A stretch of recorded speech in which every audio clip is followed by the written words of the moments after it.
Bapa di surga, terima kasih bahwa dalam kebaktian ini kami kembali mendapatkan kesempatan dan kebebasan untuk membaca, untuk mendengar, untuk belajar, untuk merenungkan sebagian firman Tuhan. Kami sekali lagi mohon supaya Kau hadir, memimpin, mengarahkan, memberkati penyampaian dan penerimaan firman. Tolong hamba mudah menyampaikan, berikan kekuatan jasmani, pikiran, khususnya suara. Berikan pengurapan, berikan kata-kata, berikan apapun yang dibutuhkan supaya firman bisa disampaikan dengan baik, dengan benar, dan dengan sejelas-jelasnya. Lengkapi bungkus dengan kuasa dan pekerjaan Roh-Mu supaya jangan semua itu keluar dan kembali dengan sia-sia, tapi tertanam tumbuh berbuah dalam kehidupan kami untuk kemuliaan nama Tuhan. Tolong kami semua dan mendengar, berikan kami hati yang terbuka, konsentrasi, terang, dan buat kami mengerti. Dan Tuhan telah kami mengerti, berikan ketundukan supaya kami bisa menggunakan ajaran hari ini dan juga bisa menanggapinya sesuai dengan kehendak Tuhan, sehingga pada akhirnya ini membawa kemuliaan bagi nama Tuhan. Kami sadar setan bekerja, tolong kuatkan semua kami menghadapi godaan terangannya dalam bentuk apapun, dan juga listrik dan semua peralatan kami juga mohon Kau jaga sehingga semua berjalan baik dalam sepanjang acara firman, bahkan dalam sepanjang kebaktian. Terima kasih Bapa, dalam nama Yesus kami berdoa. Amin. Setelah kita melanjutkan seri kita Kejadian dengan membahas Kejadian pasal 46 ayat 8 sampai dengan pasal 47 ayat yang ke-26. Ini nanti pada bagian awalnya teoritis ya, tapi biarpun teoritis, hal seperti ini kalau diserang oleh orang-orang yang anti-Kristen, kita kelabakan kalau kita tidak bisa menjelaskannya. Nanti bagian keduanya baru kita masuk dalam hal yang praktis. Kita baca dulu Kejadian 46 ayat 8 sampai dengan 34. Oke, Kejadian 46 kita baca ayat 8 sampai dengan 34 dulu. Inilah nama-nama Bani Israel yang datang ke Mesir, yakni Yakub beserta keturunannya. Anak sulung Yakub ialah Ruben. Anak-anak Ruben ialah Henok, Palu, Hezron, dan Karmi. Anak-anak Simeon ialah Yemuel, Yamin, Ohad, Yakin, dan Sohar, serta Saul, anak seorang perempuan Kanaan. Anak-anak Lewi ialah Gerson, Kehat, dan Merari. Anak-anak Yehuda ialah Er, Onan, Shelah, Peres, dan Serah, tapi Er dan Onan mati di tanah Kanaan. Dan anak-anak Peres ialah Hezron dan Hamul. Anak-anak Isakar ialah Tola, Pua, Ayub, dan Shimron. Anak-anak Sebulon ialah Seret, Elon, dan Yakhleel. Itulah keturunan Lea yang melahirkan bagi Yakub di Padan Aran anak-anak lelaki serta Dina juga anaknya yang perempuan. Jadi seluruhnya laki-laki dan perempuan berjumlah 33 jiwa. Anak-anak Gad ialah Sifyon, Hagi, Syuni, Esbon, Eri, Arodi, dan Areli. Anak-anak Asher ialah Yimna, Yiswa, Yiswi, dan Beria. Serah ialah saudara perempuan mereka. Dan anak Beria ialah Heber dan Malkiel. Itulah keturunan Silpa, yakni hamba perempuan yang telah diberikan Yakub pada Lea. Diberikan Laban pada Lea, anaknya perempuan, dan yang melahirkan anak-anak bagi Yakub, seluruhnya 16 jiwa. Anak-anak Rahel, istri Yakub, ialah Yusuf dan Benyamin. Bagi Yusuf lahir Manasye dan Efraim di tanah Mesir, yang dilahirkan baginya oleh Asnat, anak perempuan Potifera, imam di On. Anak-anak Benyamin ialah Bera, Beker, Asbel, Gera, Naaman, Ehi, Ros, Mupin, Hupim, dan Aret. Itulah keturunan Rahel yang telah lahir bagi Yakub, seluruhnya berjumlah 14 jiwa. Anak Dan ialah Husim. Anak-anak Naftali ialah Yaksel, Kuni, Yeser, dan Shilem. Itulah keturunan Bilha, yakni hamba perempuan yang diberikan Laban kepada Rahel, anaknya yang perempuan. Dan yang melahirkan anak-anak itu bagi Yakub, seluruhnya berjumlah 7 jiwa. Semua orang yang tiba di Mesir bersama-sama dengan Yakub, yakni anak-anak kandungnya, dengan tidak terhitung istri anak-anaknya, seluruhnya berjumlah 66 jiwa. Anak-anak Yusuf yang lahir baginya di Mesir ada 2 orang. Jadi keluarga Yakub yang tiba di Mesir seluruhnya berjumlah 70 jiwa.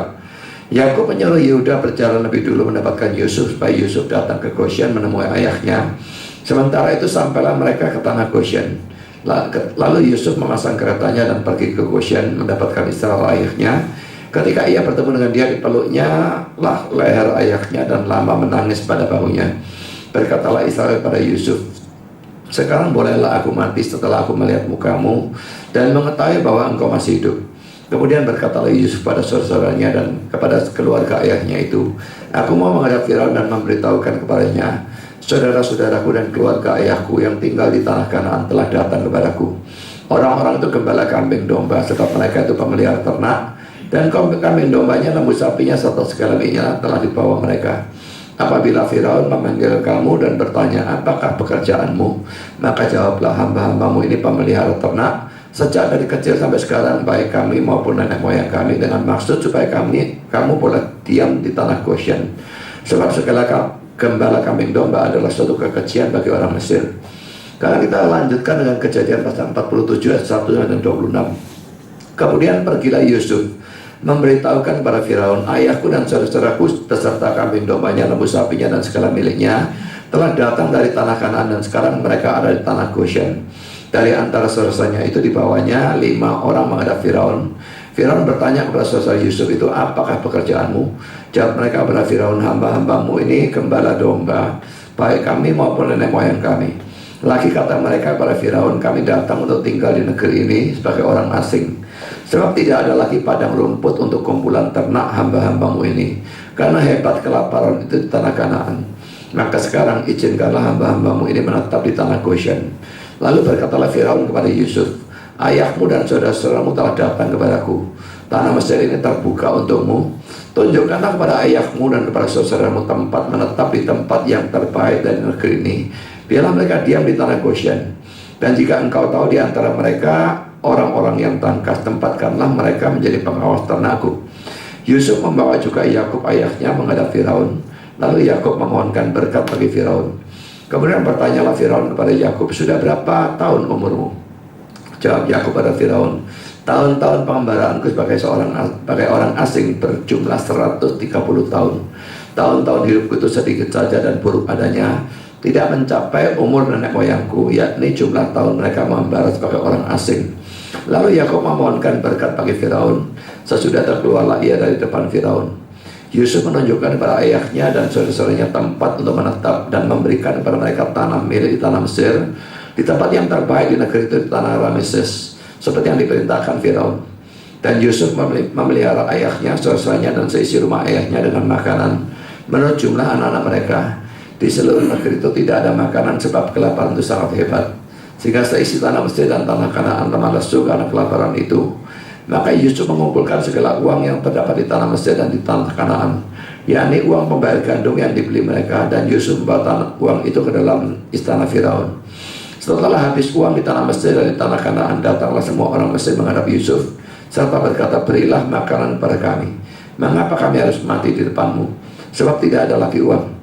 Jawab Yusuf, jika tidak ada lagi uang, berilah ternakmu, maka aku akan memberi makan kepadamu sebagai ganti ternakmu itu. Lalu mereka membawa ternaknya kepada Yusuf, dan Yusuf memberi makan kepada mereka ganti kuda, kumpulan kambing domba dan kumpulan lembu sapi dan keledainya. Jadi disediakannya lah bagi mereka makanan ganti segala ternaknya pada tahun itu. Setelah lewat tahun itu, datanglah mereka kepadanya pada tahun yang kedua, serta berkata kepadanya, tidak usah kami sembunyikan kepada Tuanku bahwa setelah uang kami habis dan setelah kumpulan ternak kami menjadi milik Tuanku, tidaklah ada lagi yang tinggal yang dapat kami serahkan pada Tuanku selain badan kami dan tanah kami. Mengapa kami harus mati di depan matamu, baik kami maupun tanah kami? Belilah kami dan tanah kami supaya ganti makanan. Maka kami dan dengan tanah kami akan menjadi hamba kepada Firaun. Berikanlah benih supaya kami hidup dan jangan mati, dan supaya tanah itu jangan menjadi tandus. Lalu Yusuf membeli segala tanah orang Mesir itu Firaun, bahwa orang Mesir itu masing-masing menjual ladangnya karena berat kelaparan itu menimpa mereka. Demikianlah negeri itu menjadi milik Firaun, dan tentara rakyat itu diperhambakannya lah mereka di daerah Mesir, dari ujung yang satu sampai ujung yang lain. Hanya tanah para imam tidak dibelinya, sebab para imam mendapat tunjangan tetap dari Firaun, dan mereka hidup dari tunjangan itu. Itulah sebabnya mereka tidak menjual tanahnya. Berkatalah Yusuf pada rakyatnya, kepada rakyat itu, pada hari ini aku telah membeli kamu dan tanahmu untuk Firaun. Inilah benih bagimu supaya kamu dapat menabur di tanah itu. Mengenai hasilnya, kamu harus berikan 1/5 bagian kepada Firaun. Dan yang 4 bagian lagi itulah menjadi benih untuk ladangmu dan menjadi makanan kamu dan mereka yang ada di rumahmu, dan menjadi makanan anak-anakmu. Lalu berkatalah mereka, engkau telah memelihara hidup kami. Asal kiranya kami mendapat kasih Tuanku, biarlah kami menjadi hamba pada Firaun.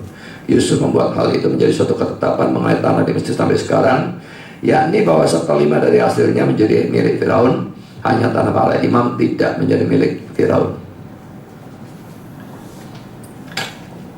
Saudara, bagian pertama seperti tadi saya katakan ini teoritis ya. Ngitung jumlah orang, menyesuaikan ayat-ayat yang ada dalam Alkitab yang berbicara tentang bagian ini. Jadi pertama kita membicarakan tentang keluarga Yakub yang tiba di Mesir. Dan hal pertama yang saya bahas, berapa jumlah keluarga Yakub yang tiba di Mesir. Kalau kita lihat Keluaran Kejadian pasal 46 ayat 26 mengatakan 66 orang. Kejadian 46 ayat 27 mengatakan 70 orang. Tapi Kejadian 7 ayat 14 mengatakan 75 orang. Coba kita baca ayat-ayatnya ya. Kejadian 46 ayat 26 dan 27. Semua orang yang tiba di Mesir bersama-sama dengan Yakub, yakni anak-anak kandungnya dengan tidak terhitung istri anak-anaknya, seluruhnya berjumlah 66 jiwa. Ayat 27. Anak-anak Yusuf yang lahir baginya di Mesir ada 2 orang. Jadi keluarga Yakub yang tiba di Mesir seluruhnya berjumlah 70 jiwa. 66 tambah Yusuf dan istri dan 2 anak menjadi 70. Ini tidak ada masalah ya. Tapi Kisah Rasul 7:14. Kemudian Yusuf menyuruh menjemput Yakub ayahnya dan semua sanak saudaranya, 75 jiwa banyaknya. Kelebihan 5 diapakan saudara? Ini kalau orang Islam menyerang saudara di sini, matilah kita. Ya, jadi saudara, mari kita sekarang memeriksanya ya, melalui teks yang sedang kita pelajari. Pertama, poin A adalah keturunan Lea. Jadi 4 istri Yakub, kita akan bahas satu persatu keturunannya. Lea anak pertama adalah Ruben dalam ayat 9. Lalu Ruben punya anak-anak yaitu Henoch, Palu, Hezron, Karmi. Di total dengan Ruben ya, maka 5 orang. Mamanya tidak ikut ya. Lalu yang kedua, Simeon ayat 10. Anak-anaknya Yemuel, Yamin, Ohad, Yakin, Sohar, Saul. Total dengan Simeonnya 7 orang. Anak yang ketiga Lewi dalam ayat 11. Anaknya Gerson, Kehat, Merari. Dengan Lewinya total 4 orang. Lalu yang keempat Yehuda ayat 12. Anak-anaknya saya kasih palang karena dia mati. Onan saya kasih palang mati. Kejadian 38 ya. Shelah, Peres, Serah, cucu-cucu Hezron, Hamuel, total 6 orang. Jadi dan orang tidak dihitung karena saya mati. Lalu anak kelima adalah Isakar dalam ayat 13. Anak-anaknya Tola, Puah, Ayub, Simron. Total dengan Isakarnya adalah 5 orang. Anak ke-6 Sebulon ayat 14. Anak-anaknya Seret, Elon, Yahlil. Total 4 orang. Yang ke-7 Dina, ini perempuan dan nikah, jadi total 1 orang. Nah, total keturunan Lea, ini Leanya tidak termasuk ya. 5 plus 7 plus 4 plus 6 plus 5 plus 4 plus 1. Semua tadi saya jumlah. Total 32 orang. Jadi ini tidak cocok dengan ayat 15 akhir yang mengatakan 33 orang. Ini kok cuma 32 harus dihitung.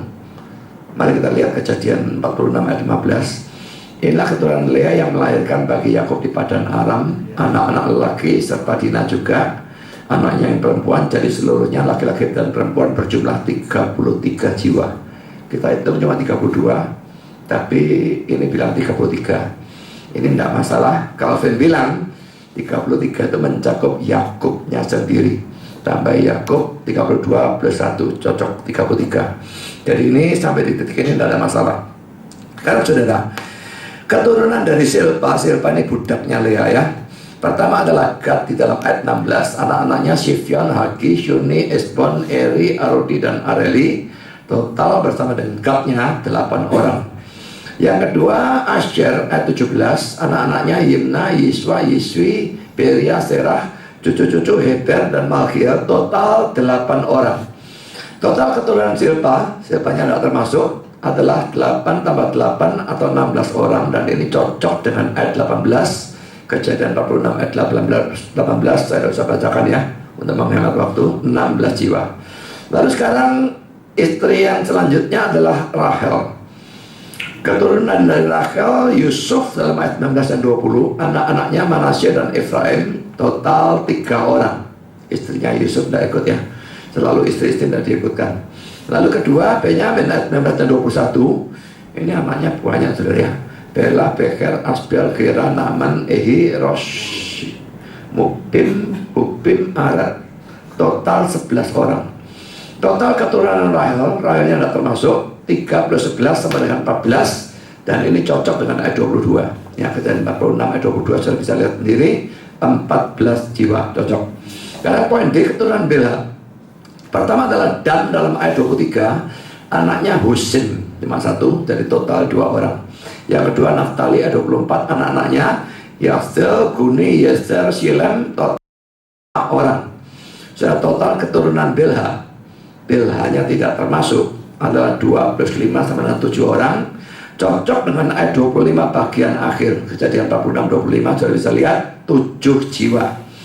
Jadi total semua mencakup Yakub, Yusuf dan 2 anaknya, tapi tidak mencakup keempat istri Yakub, adalah 33 plus 16 plus 14 plus 7 sampai dengan 70 orang. Ini cocok dengan kejadian 46 ayat 27.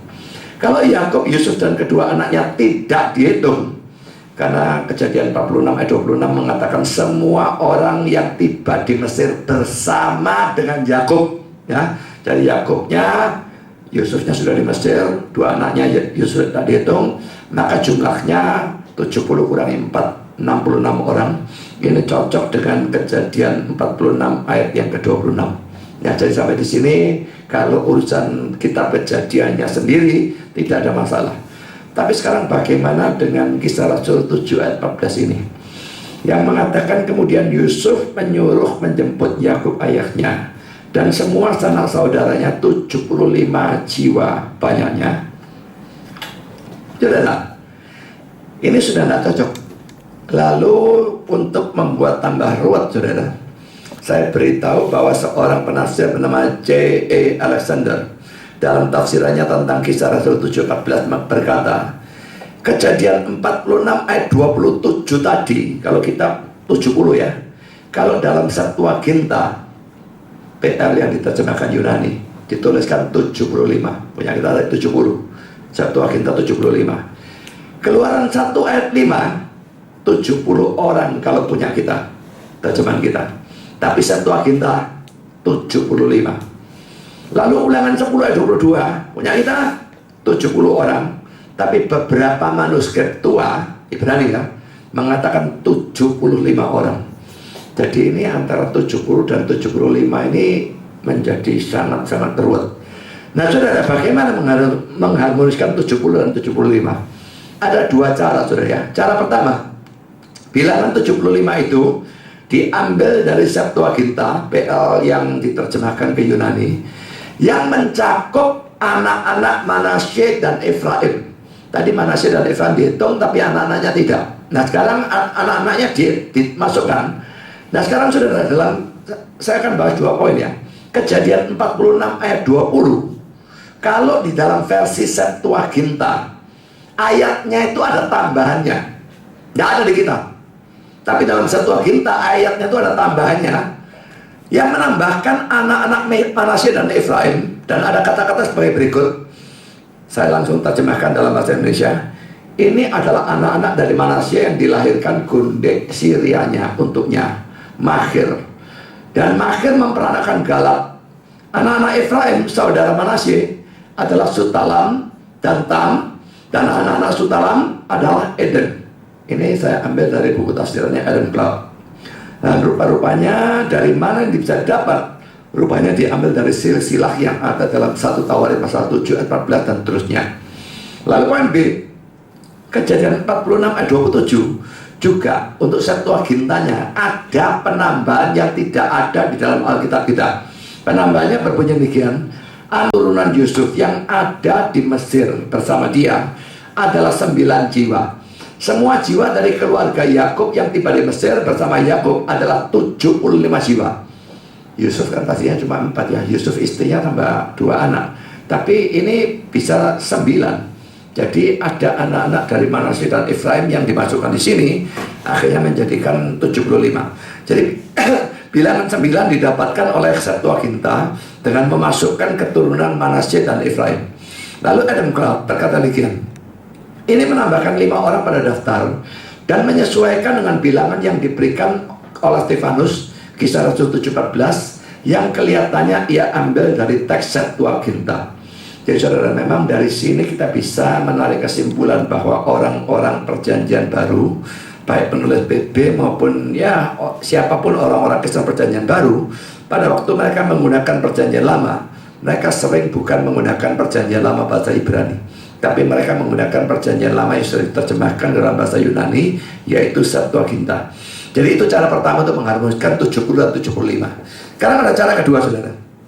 Bilangan 66 dalam Kejadian 46 ayat 26 tadi ditambahi dengan 12 istri anak-anak Yakub. Tadi kan istri-istri tidak diikutkan ya.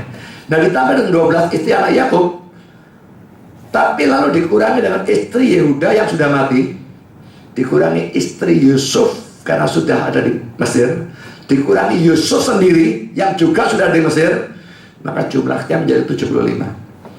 Cuma penjelasan cara kedua ini terasa agak aneh, karena Yusuf dan istrinya tidak dihitung karena mereka sudah ada di Mesir, tapi kok anak-anak mereka bisa dihitung. Anak-anak mereka juga di Mesir, kenapa dihitung? Ini aneh ya. Jadi rasa-rasanya penafsiran yang pertama atau cara pertama kok bagi saya lebih masuk akal. Sekarang ada problem lain, saudara. Berapa anaknya Benyamin? Ini sering diserang oleh orang Islam, saudara ya. Anak Benyamin ini membingungkan, saudara. Kejadian 46 ayat 21 mengatakan bahwa Benyamin mempunyai 10 anak, yaitu, perhatikan nama-namanya ya, hafalkan. Bisa ingat tak? Bela, Beker, Asbel, Gera, Naaman, Ehi, Ros, Mupim, Hupim, dan Aret.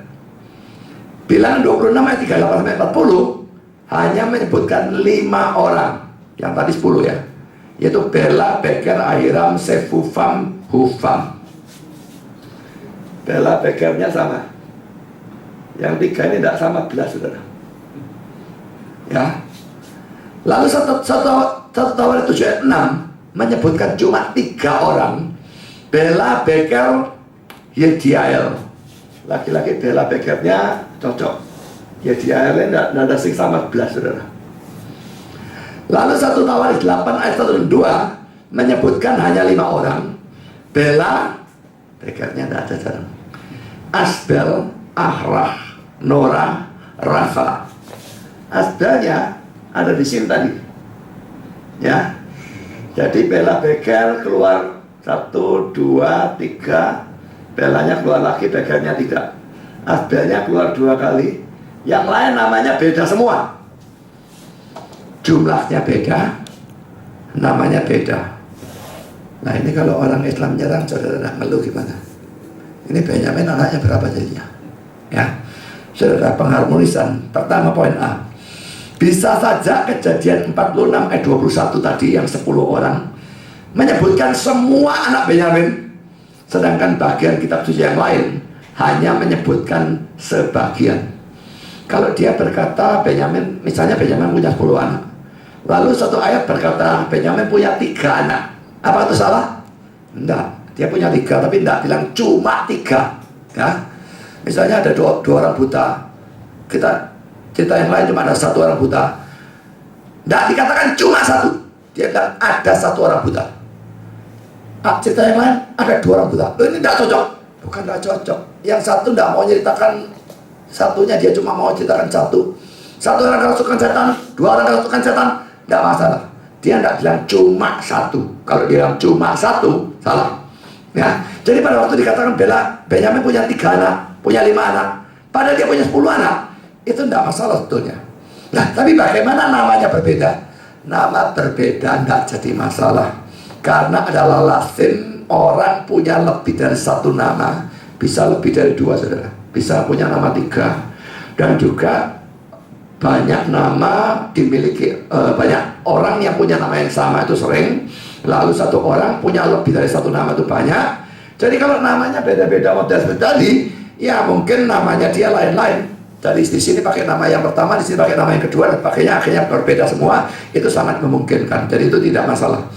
Karena mengharmoniskan yang kedua, 10 anak yang disebutkan dalam Kejadian 46 ayat 21, maksudnya bukan anak sungguh-sungguh, tapi 10 keturunan, termasuk cucu dan sebagainya.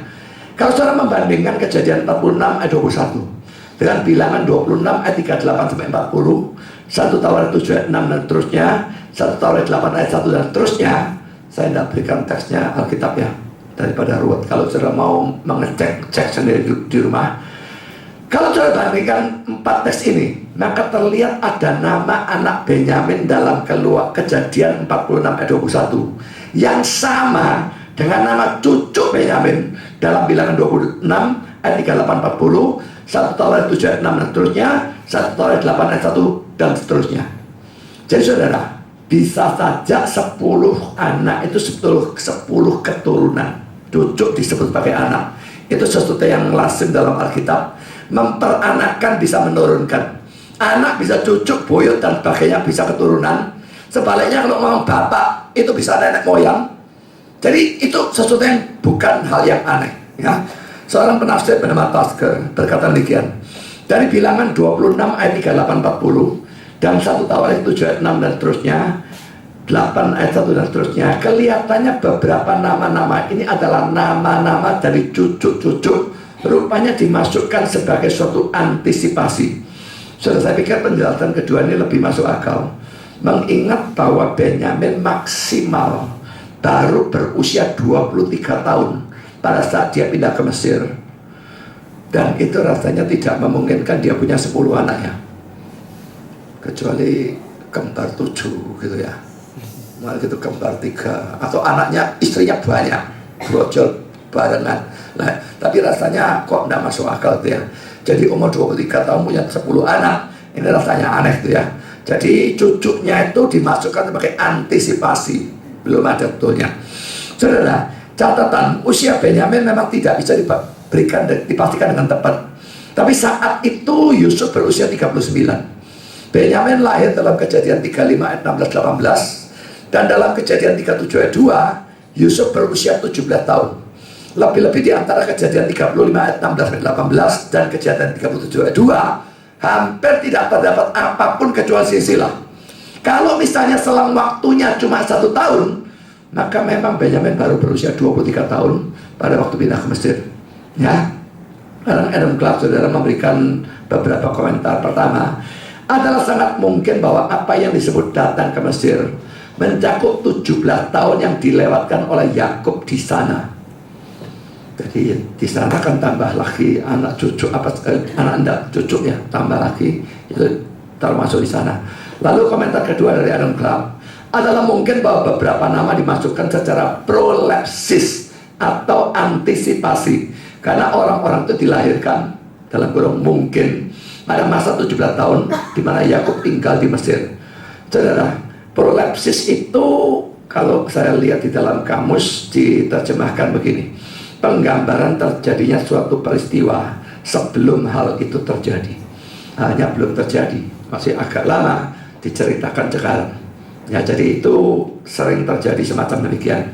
Jadi ini penjelasan hal-hal yang kayaknya kontradiksi di dalam pembahasan teks-teks berkenaan dengan apakah anaknya Benyamin atau jumlah orang yang datang ke Mesir.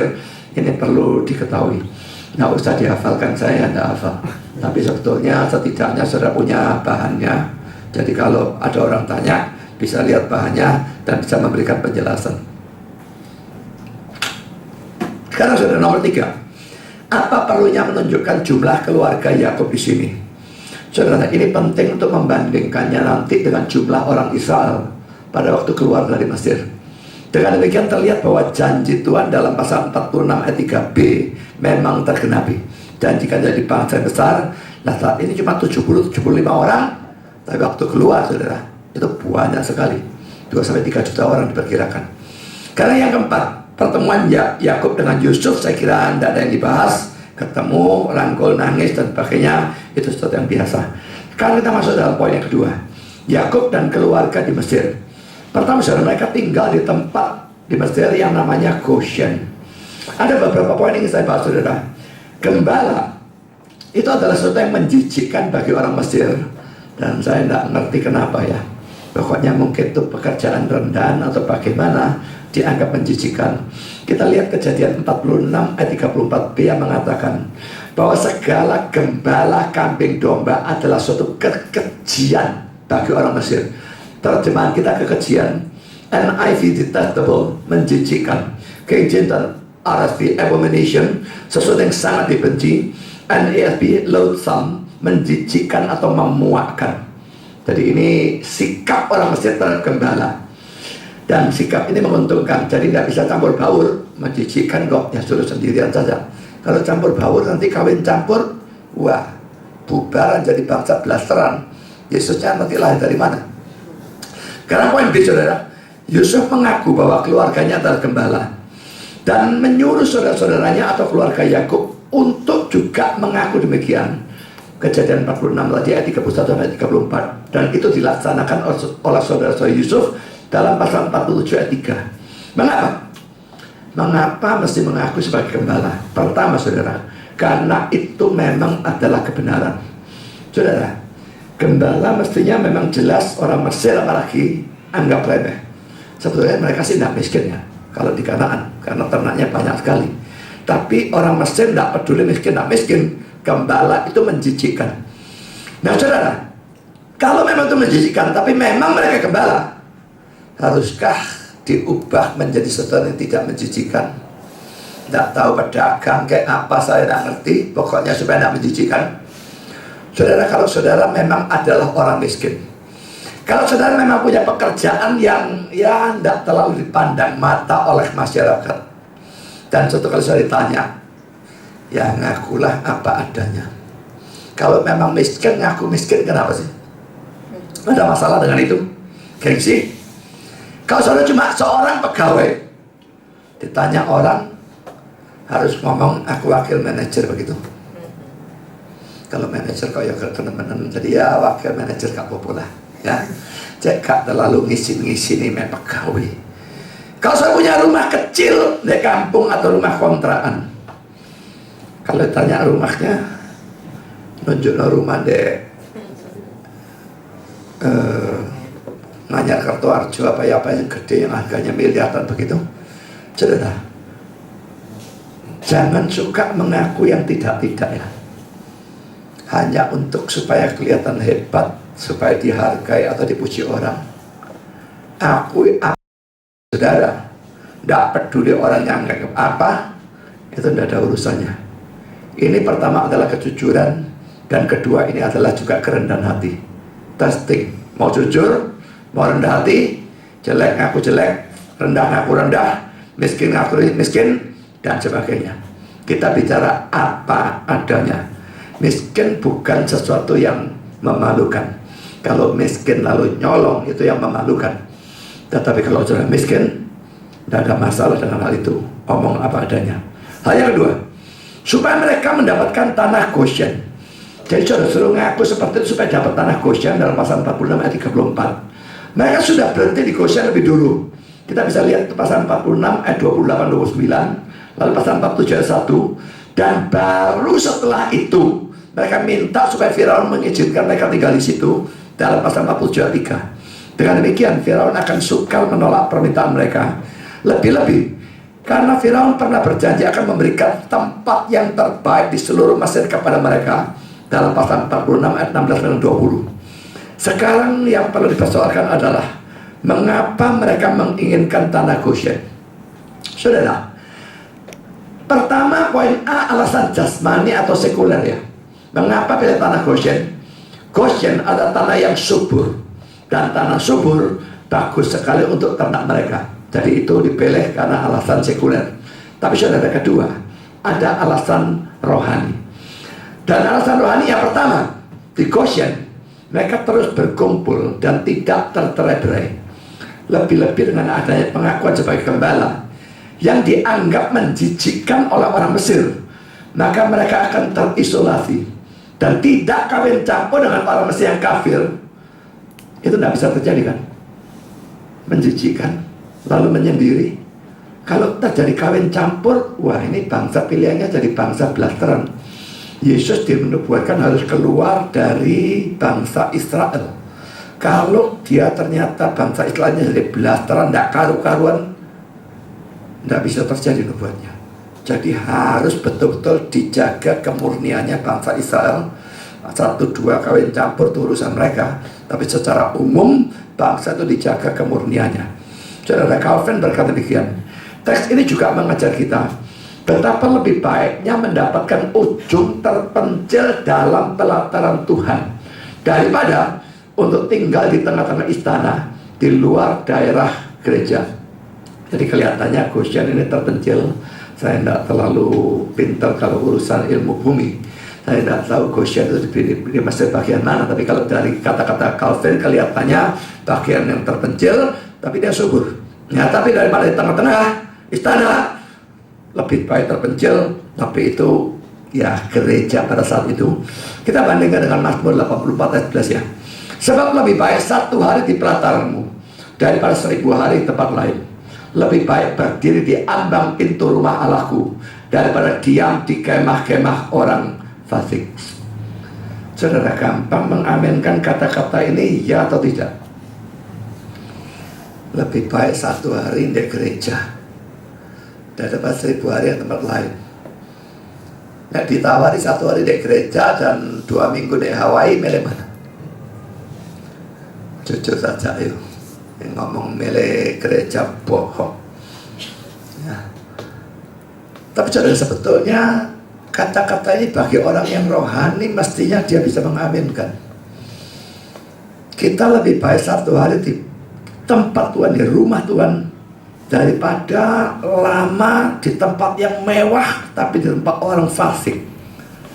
Pada waktu Lot itu memilih Sodom dan Gomora yang subur, yang memberikan dia kekayaan banyak, Abraham kasih yang belakangan. Tapi Abraham dapat tanah Kanaan. Saudara, siapa yang akhirnya rugi dan siapa yang akhirnya untung? Apa yang kelihatan mungkin pertama-tama menyenangkan dan menguntungkan, tidak selalu akhirnya juga seperti itu. Jadi pikir baik-baik pada waktu memilih. Ayat ini adalah firman, dan kalau firman, ayat ini pasti benar.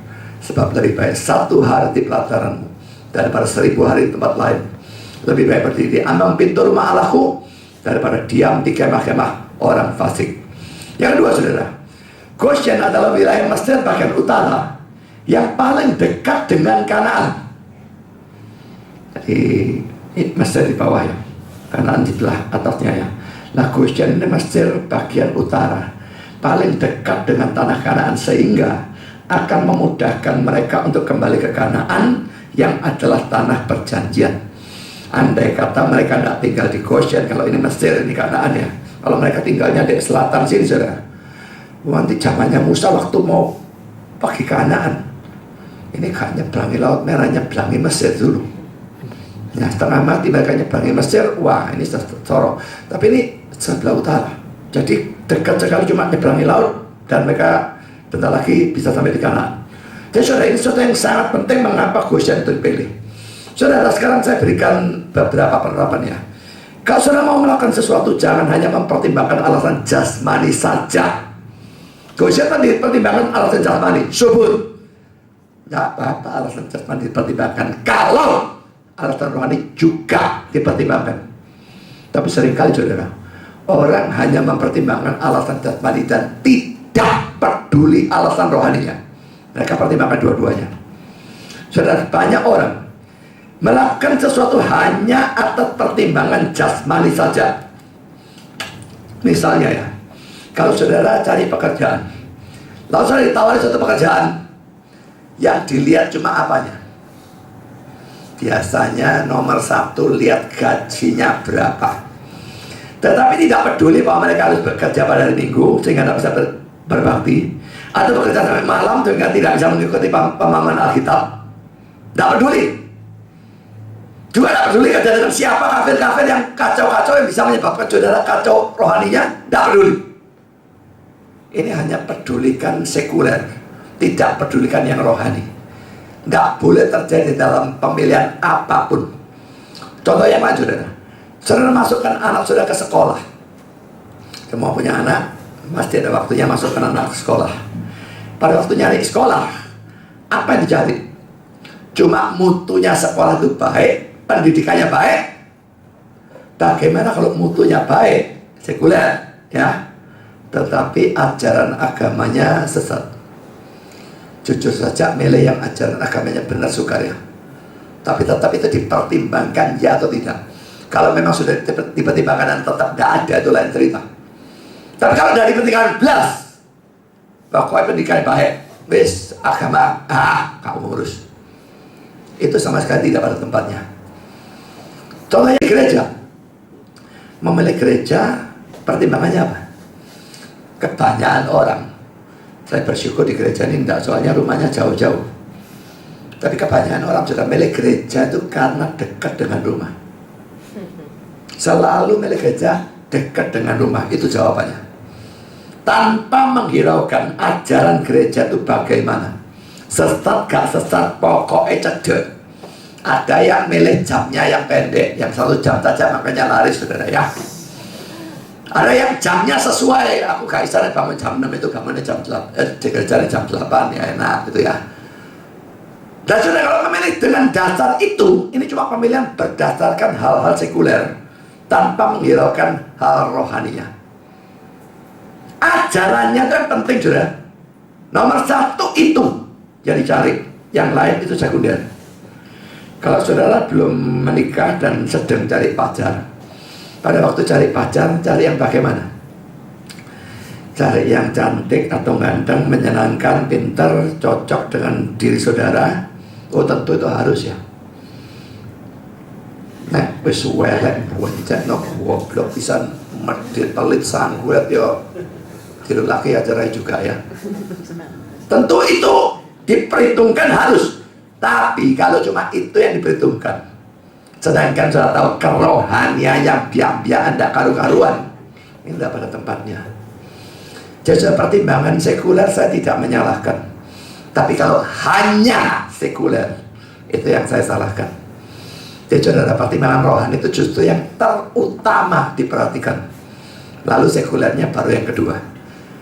Utamakan kerajaan Tuhannya. Carilah dahulu kerajaan Allah dan kebenarannya, maka semuanya akan ditambahkan kepadamu. Orang kebalik, nyari dulu tambahan-tambahannya ini, baru dia mau mapan, baru mikirkan kerajaan Allah. Terbalik saudara ya. Karena poin C, mereka ingin tinggal di Goshen hanya untuk sementara. Ini sesuatu yang luar biasa ya.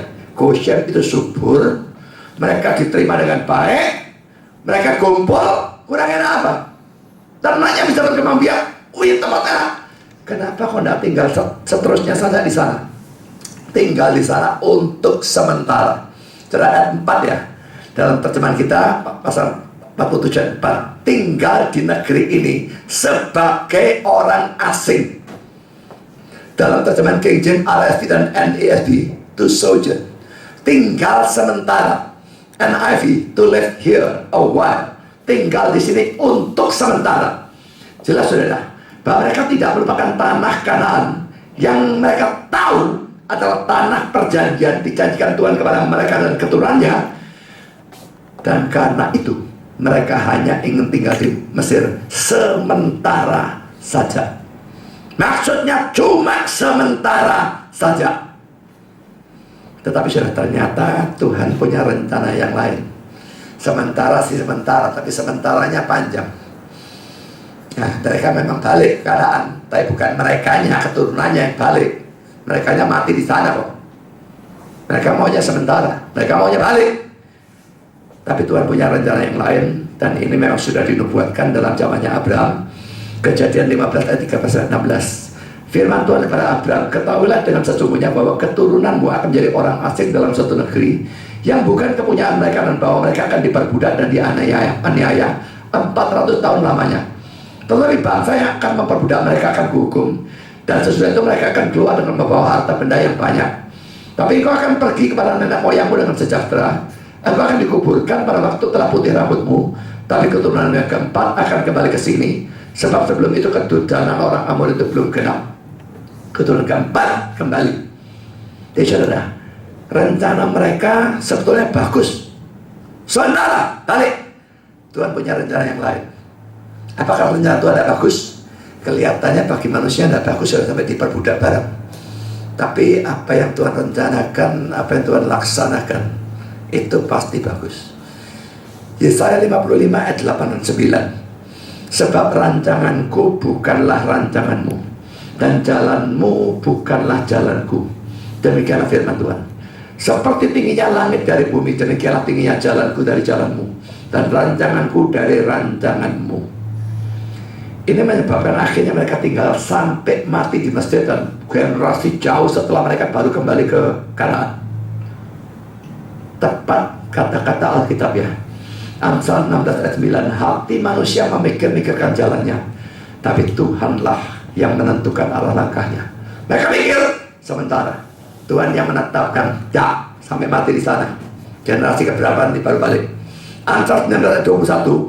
Banyaklah rancangan di hati manusia, tapi keputusan Tuhanlah yang terlaksana. Saudara, jadi saudara, memang jalan Tuhan dan jalan kita, pikiran Tuhan dan pikiran kita beda langit di atas bumi. Saya pikir saudara, itulah yang membuat hidup Kristen itu sukar. Itulah yang sering membuat kita frustrasi. Itulah yang seringkali membuat kita putus asa. Itulah yang seringkali membuat kita khawatir, bingung, dan sebagainya, dan sebagainya.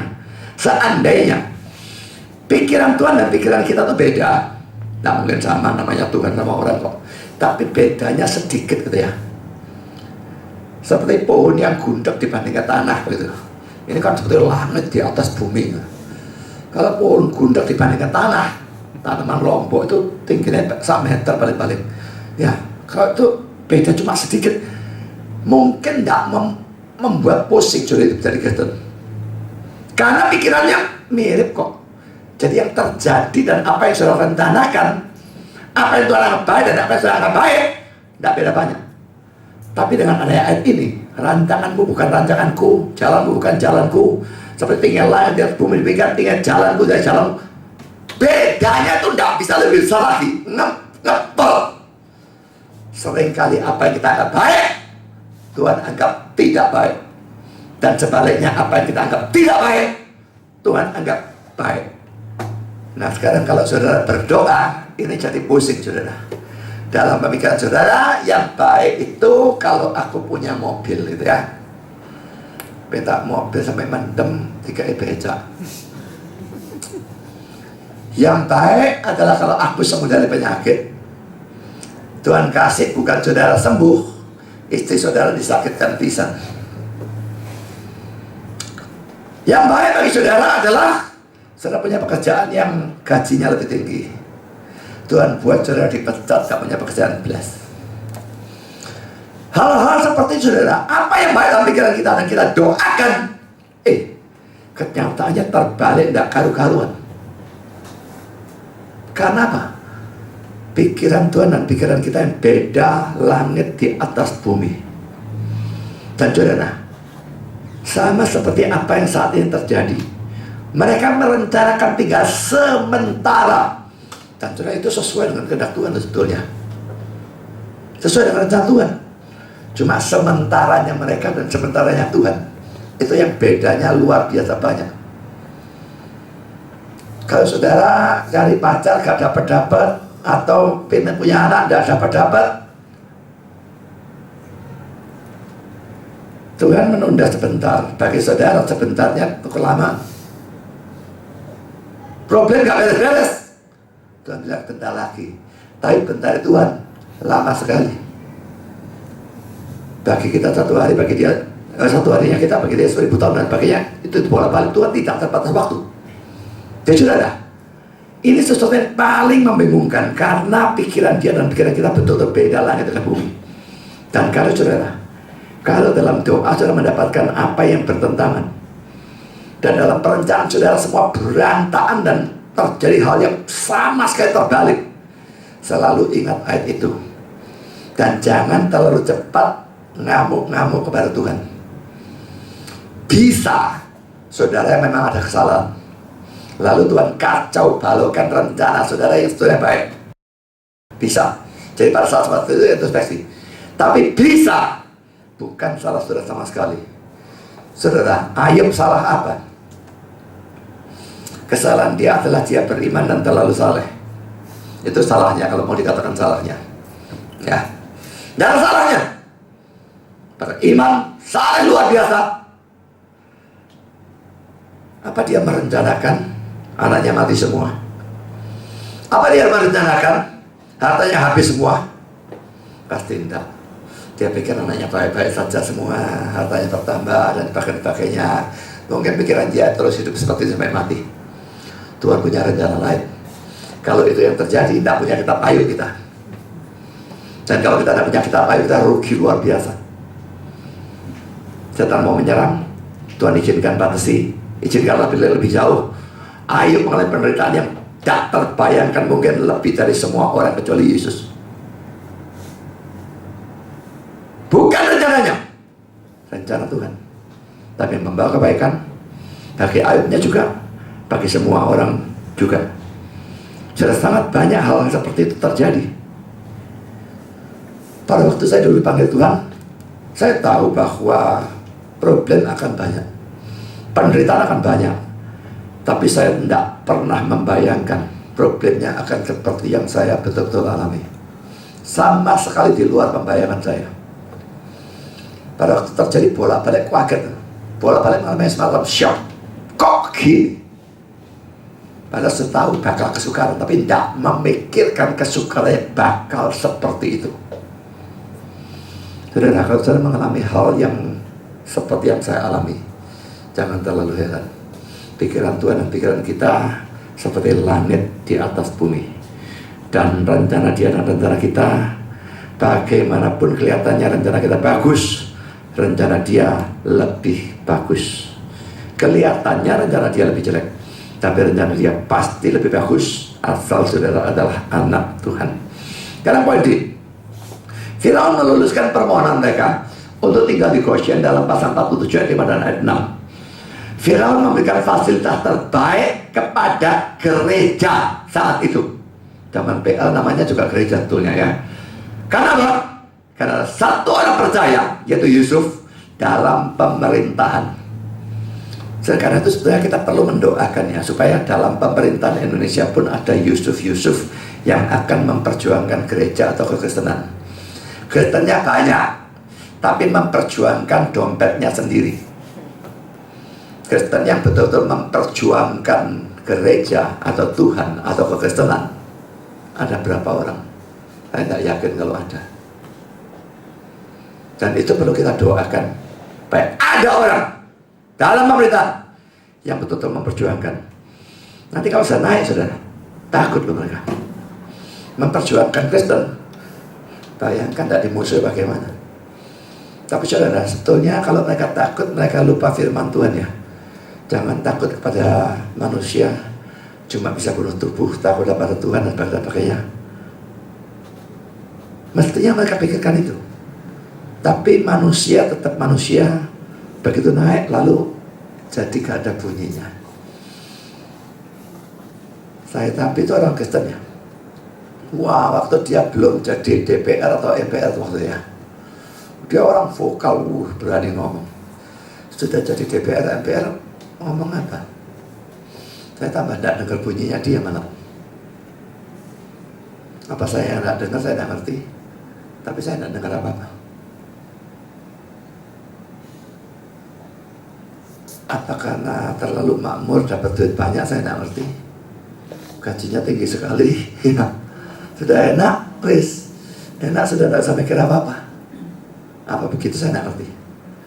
Tapi yang jelas, dia sebelum jadi anggota DPR atau MPR itu lebih bersuara, lebih vokal daripada dia setelah jadi MPR atau DPR itu. Saya tidak tahu yang mana. Saudara, kita berdoa untuk adanya orang yang masuk dalam pemerintahan dan betul-betul berani memperjuangkan tanpa menghiraukan nyawanya. Itu yang perlu kita miliki. Sekarang yang kedua, Yakub dan Firaun dalam pasal 47 ayat 7 dan 10. Poin A, saudara.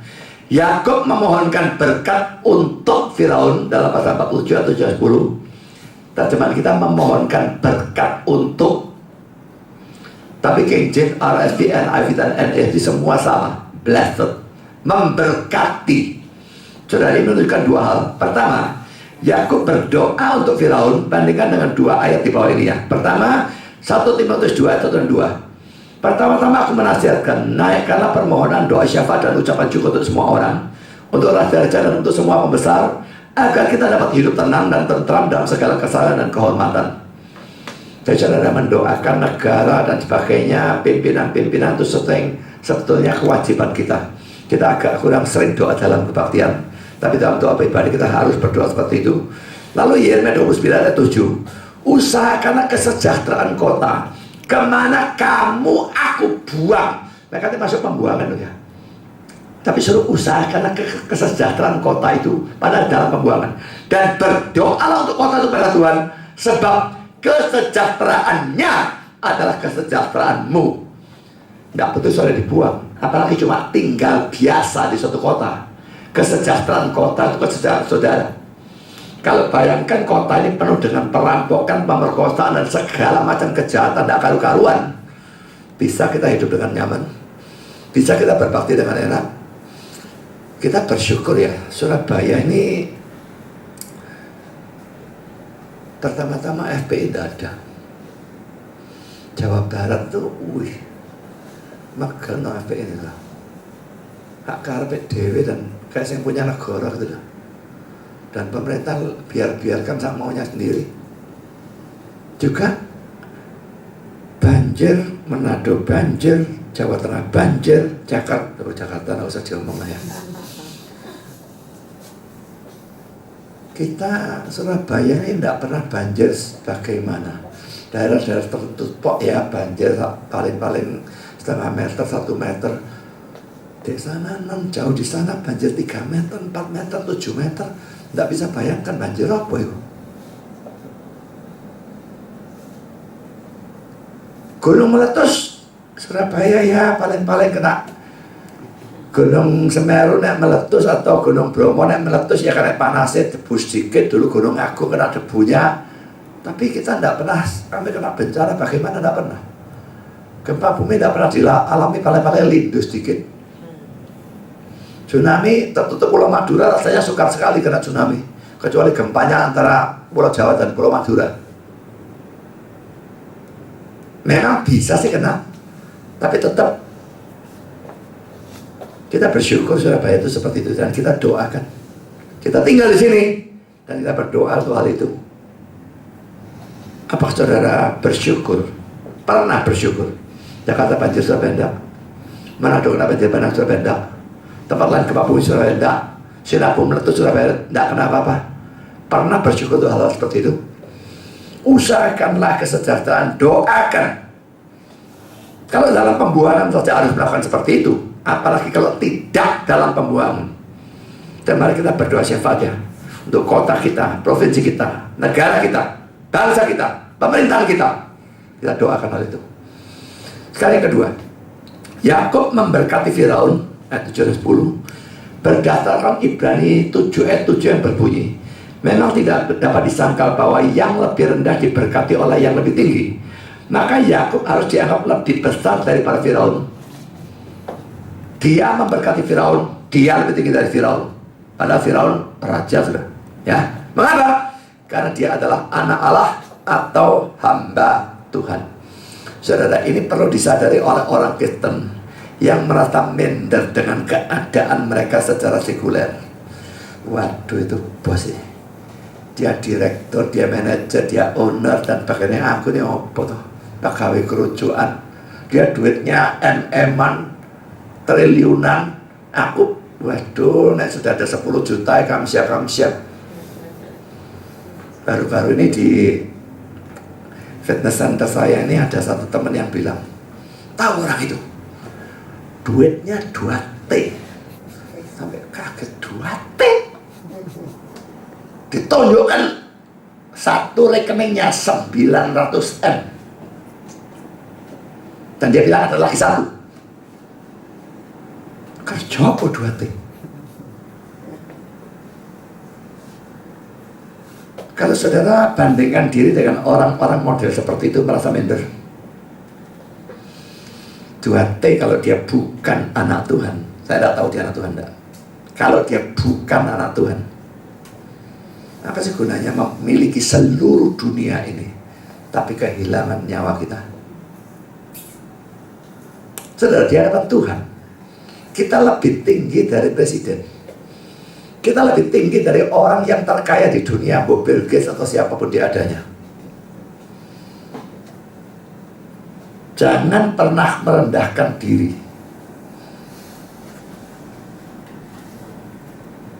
Kalau seorang pengkhotbah, seorang pendeta, tahu-tahu, gimana dijadikan presiden? Kalau dia pendeta dan pengkhotbah itu betul-betul panggilan Tuhan. Tahu dia angkat jadi presiden. Itu diangkat atau diturunkan betulnya ya, mestinya istilahnya ya.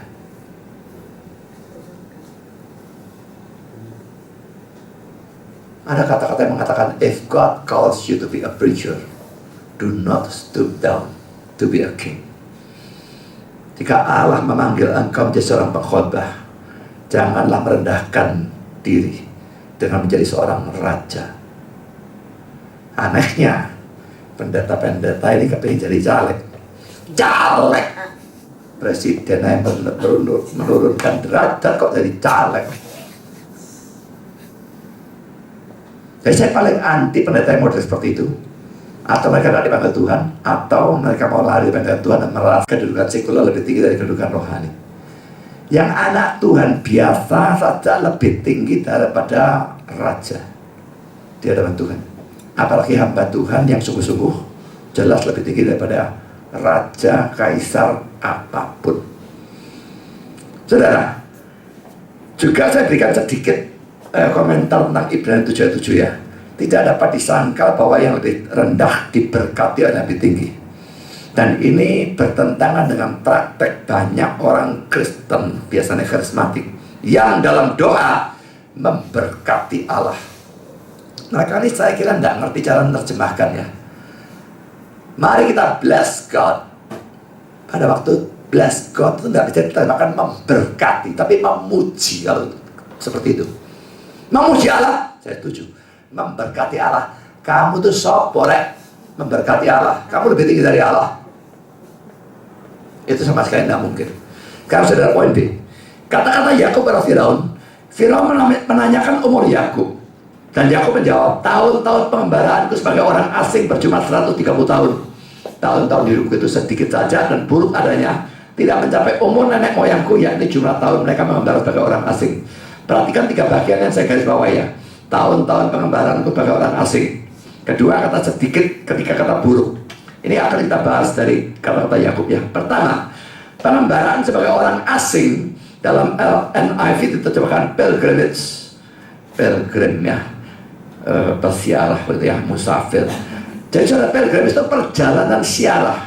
Kata bahasa Inggris pilgrim berasal dari kata bahasa Latin peregrinus, yang artinya alien, stranger, foreigner, orang asing. Nah, ada orang yang mengatakan bahwa kalau orang Yahudi bangun rumah, tidak tahu sampai sekarang apa enggak, pokoknya dulu begitu. Kalau mereka bangun rumah, selalu ada sebagian kecil yang tidak mereka selesaikan. Jadi semua mari, semua selesai jadi jemaat. Nanti ada gudang sedikit kecil, tidak tahu bagian di pojok mana, yang bukan dicat, botolnya dibiarkan kelihatan, tidak disemen atau di apa, pokoknya dibiarkan tidak selesai. Jangan mungkin melihat itu gila.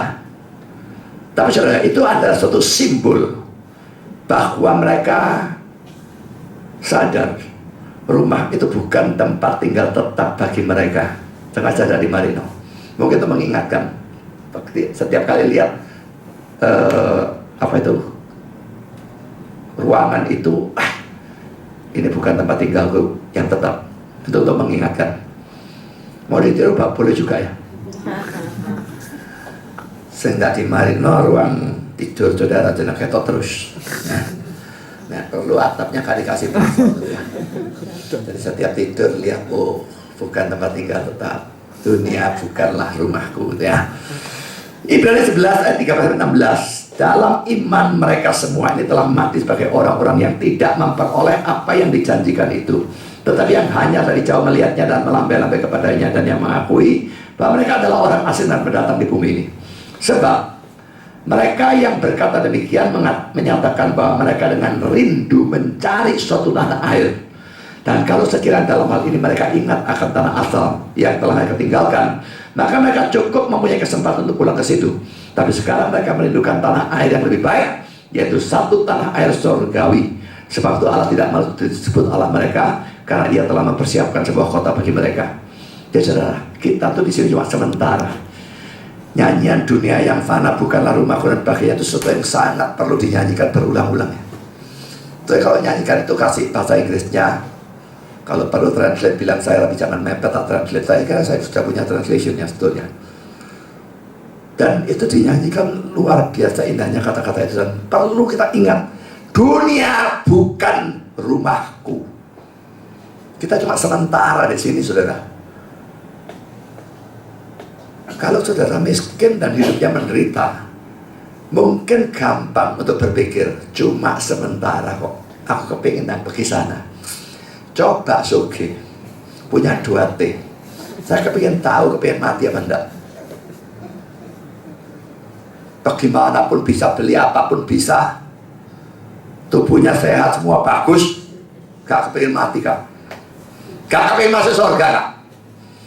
Tapi sebetulnya seenak-enaknya hidup di dunia ini, tidak ada apa-apanya sedikit berbanding ke surga. Jelas saya yakin itu. Jadi sebetulnya tidak peduli saudara kaya atau miskin, sehat atau sakit, menderita atau tidak, dunia ini bukan rumahku. Dan rumahku yang sebenarnya, kalau kita memang anak Allah, jauh lebih indah. Dan kita mesti merindukan itu. Bukan yang kepingin mati, Tuhan, yang mati. Itu tentu tidak. Orang-orang Islam kok lucu ya. Hei orang Kristen, yakin masuk surga ya? Kenapa tidak bunuh diri saja kamu? Saya jawab, karena pertama, Tuhan itu suruh aku mengasihi diriku sendiri. Kasih selama seperti dirimu sendiri. Jadi bunuh diri tidak cocok. Kedua, aku harus tinggal di dunia ini jadi orang-orang seperti kamu supaya tidak masuk neraka.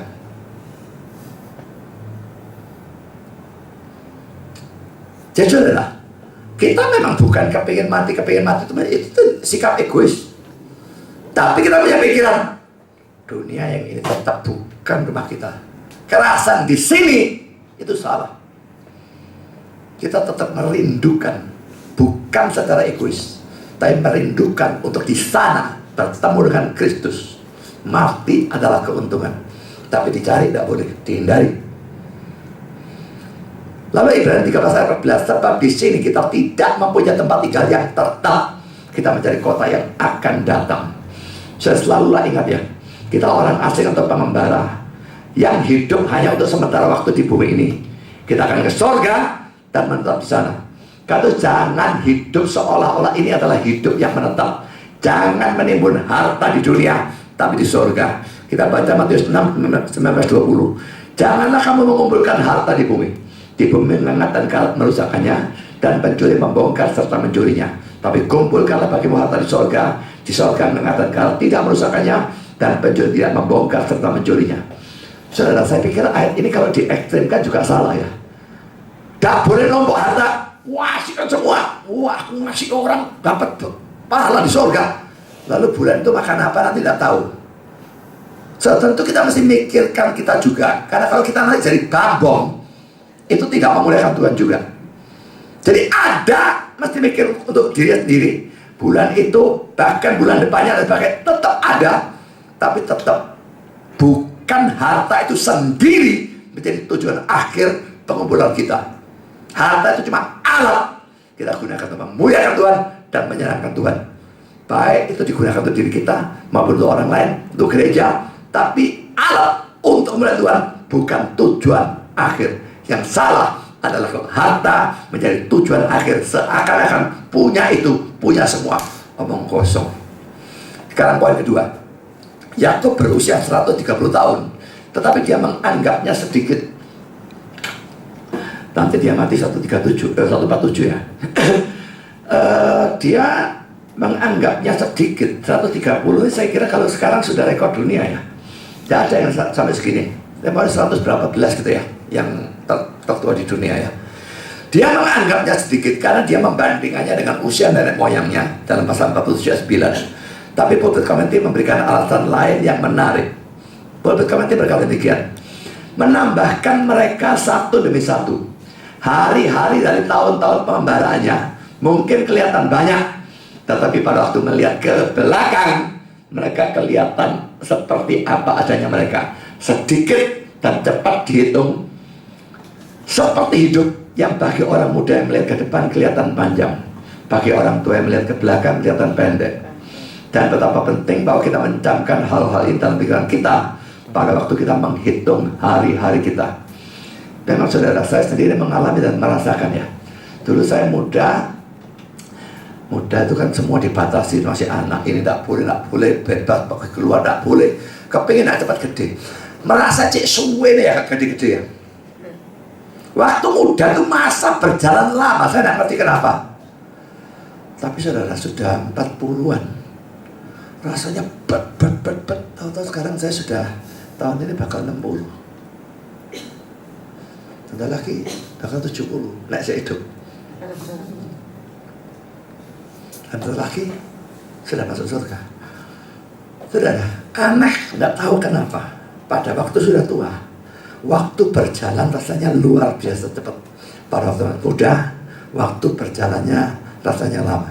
Yakub 130, melihat yang di belakang, cepat sudah kelewat.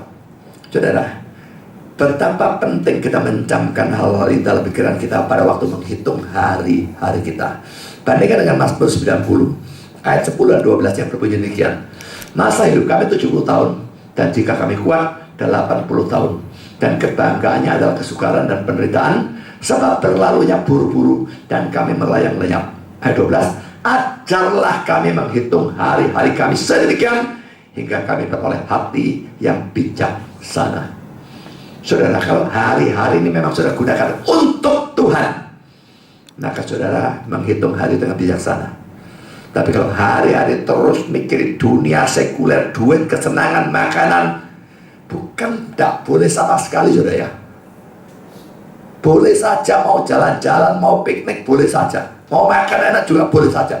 Tapi kalau itu tak dipikirin, tidak pernah mikirkan bagaimana menggunakan hidup dan uang dan sebagainya untuk kemuliaan Tuhan, maka saudara jelas tidak mempunyai hati yang bijaksana.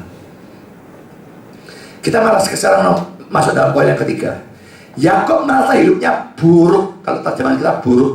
NIV difficult, sukar. King James dan RSV evil, buruk. NASB unpleasant, tidak menyenangkan. Dari sini terlihat bahwa Yakub tidak seperti banyak orang Kristen zaman ini yang kalau bersaksi selalu bersaksi tentang berkat Tuhan. Ini khususnya gereja Pentakosta karismatik ya. Coba di sana dilihat ada orang yang bersaksi dapat problem atau enggak. Karena kalau mereka bersaksi dapat problem, orang, oh kamu gak beriman, bosoi, segala macam penghakiman muncul semua. Gereja itu acaranya bagaimana mempengaruhi dalam hal seperti itu saudara ya. Takut akhirnya dia bersaksi. Ada problem, ada masalah, saya takut. Dari kata-kata Yakub ini terlihat bahwa hidup orang percaya, Yakub jelas orang percaya, penuh dengan kesukaran dan hal yang tidak menyenangkan.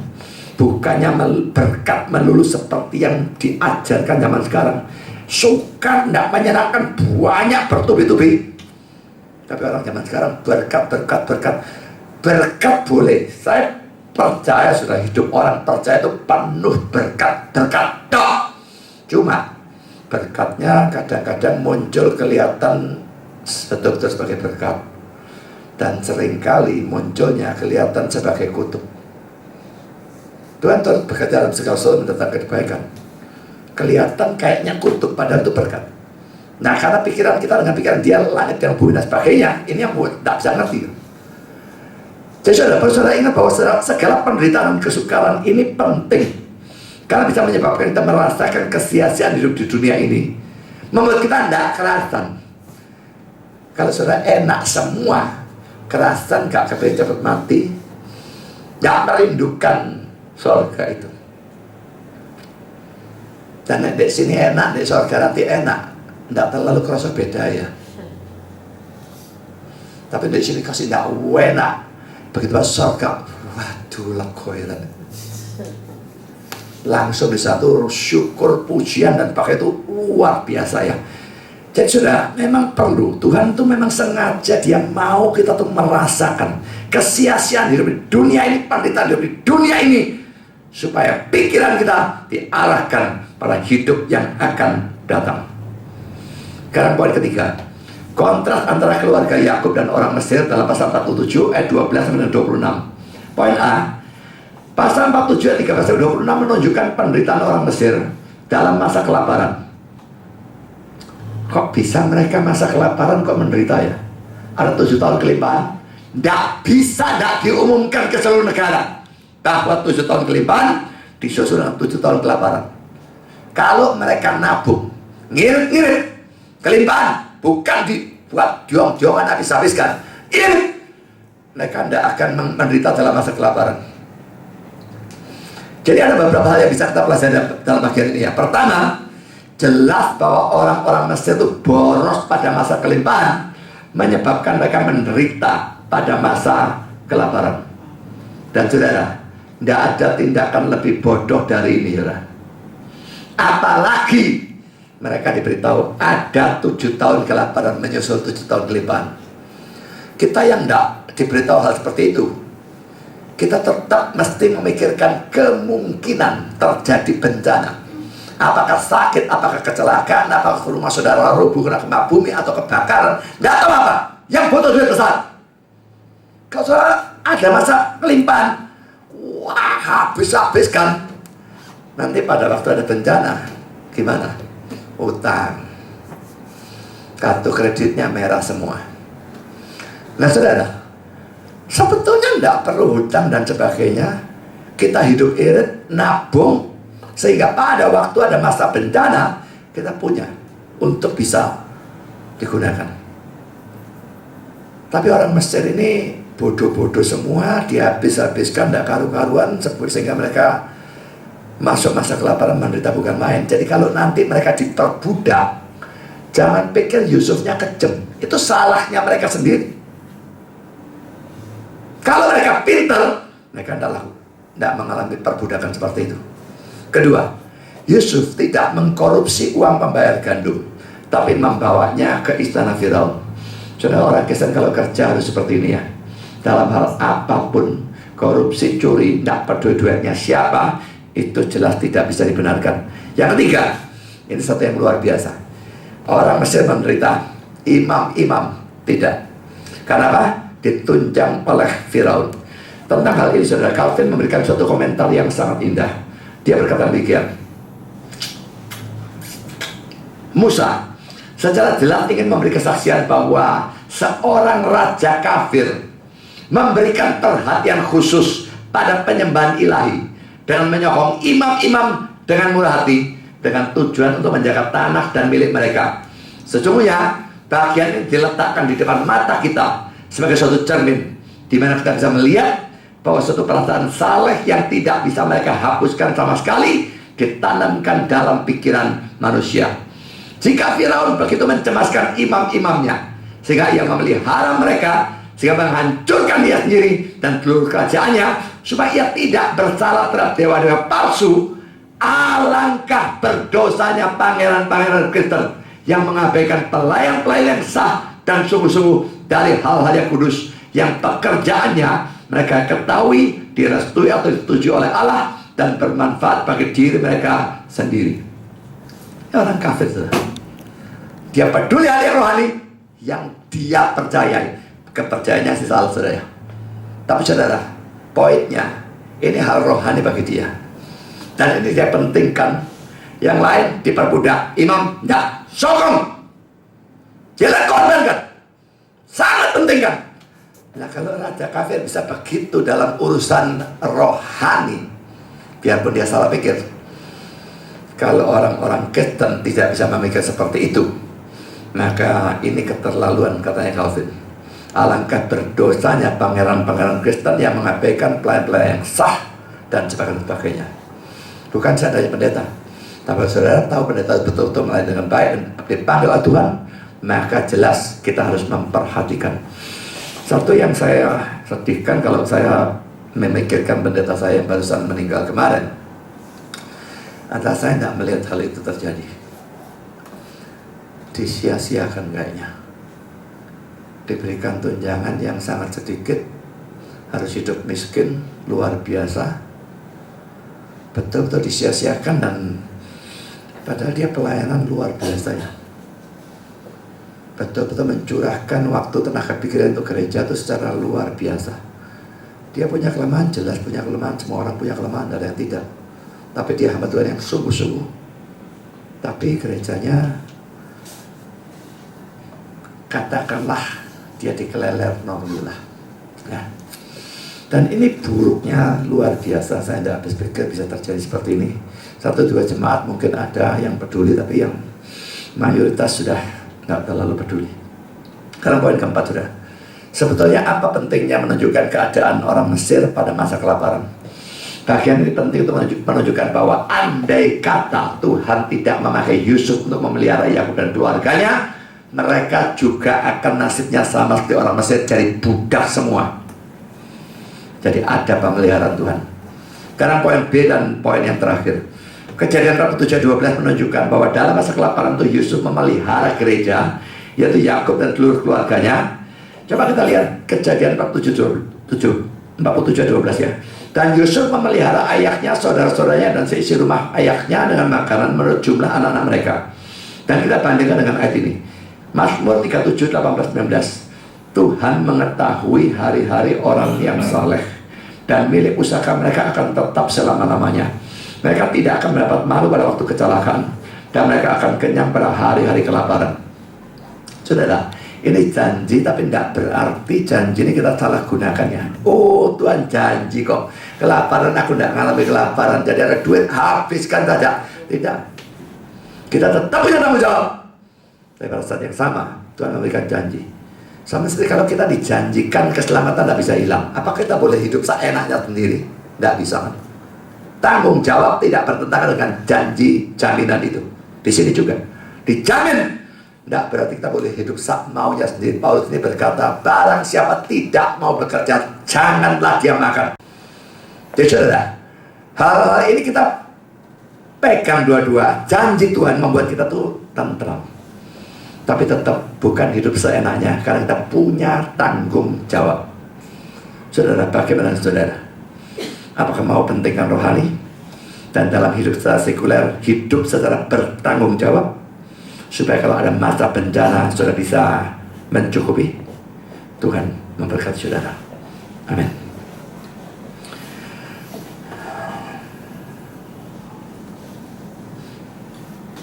Mari kita berdoa. Bapak di surga, terima kasih Engkau sampai serta berkati kami dalam sepanjang acara firman. Kami sudah belajar banyak hal, baik secara teoritis, pengharmonisan adat yang kelihatan pertentangan. Tolong supaya kami bisa gunakan pada waktu kami mendapatkan serangan berkenaan dengan hal-hal itu. Juga kami belajar hal-hal yang praktis, jujur, mengaku apa adanya sebagai gembala, sekalipun dia akan menjijikan. Juga kami belajar banyak hal di mana kami harus menghemat dan bukan seperti orang Mesir yang pada waktu masa kelimpahan menghambur-hamburkan uangnya, sehingga pada waktu masa kekurangan datang mereka harus menjadi budak dan sebagainya. Juga meniru teladan Firaun dalam menghargai hamba-hamba Tuhan yang memang betul-betul melayani. Dan kami berdoa untuk hamba-hamba Tuhan yang seperti itu, yang boleh dikatakan ditelantarkan oleh gerejanya. Tuhan, Engkau sendiri menyadarkan gerejanya, dan atau Engkau menolong hamba-hambamu itu entah dari mana, supaya mereka tetap bisa dicukupi. Terima kasih Bapa, dalam nama Yesus kami berdoa. Amin.